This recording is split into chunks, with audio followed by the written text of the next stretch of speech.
ছোটদের জন্য গল্প পাতা ও মাটির ঢেলা। রাস্তার ধারে একটা গাছে অনেক সবুজ পাতা ছিল। পাতাগুলো বাতাস এলে খুব মজা পেত আর হেলে দুলে খেলা করত। একদিন হঠাৎ খুব জোরে বাতাস এলো। খেলতে খেলতে একটা পাতা টুপ করে ছিঁড়ে নিচে পড়ে গেল। বাতাস খুব জোরে বইছিল, তাই পাতাটা কোনোভাবেই গাছের নিচে থাকতে পারছিল না। সে মনে মনে ভাবলো, আজ বাতাস আমাকে উড়িয়ে নিয়ে যাবে। গাছের নিচেই পড়েছিল একটা মাটির ঢেলা। সে পাতার মনের কথা বুঝতে পারল। সে ধীরে ধীরে পাতার কাছে এসে বলল, তুমি ভয় পেও না, বাতাস তোমাকে উড়িয়ে নিতে পারবে না। আমি তোমার উপর বসে তোমায় ধরে রাখব।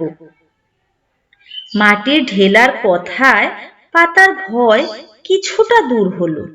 মাটির ঢেলা পাতার উপর বসলো, তাই বাতাস আর পাতাকে উড়িয়ে নিতে পারল না। একটু পরেই হঠাৎ করে বৃষ্টি শুরু হলো। বৃষ্টি শুরু হতেই মাটির ঢেলা মনে মনে ভাবলো, বৃষ্টির জন্য আজ আমি হয়তো গলেই যাব। পাতা মাটির ঢেলার মনের কথা বুঝতে পারল। সে মাটির ঢেলাকে বলল, তুমি একটুও চিন্তা করো না, বৃষ্টি তোমার কিছুই করতে পারবে না, আমি তোমাকে ঢেকে রাখবো। অমনি পাতা গিয়ে মাটির ঢেলাকে বৃষ্টি থেকে আড়াল করে রাখলো। বৃষ্টির মাটির ঢেলাকে গলাতে পারল না।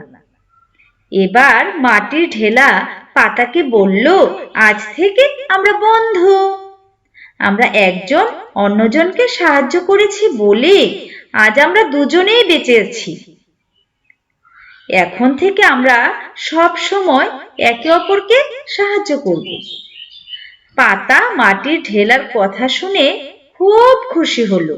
সেই থেকে তারা দুজন বন্ধু এবং সব সময় একে অন্যকে সাহায্য করে। ধন্যবাদ সবাইকে।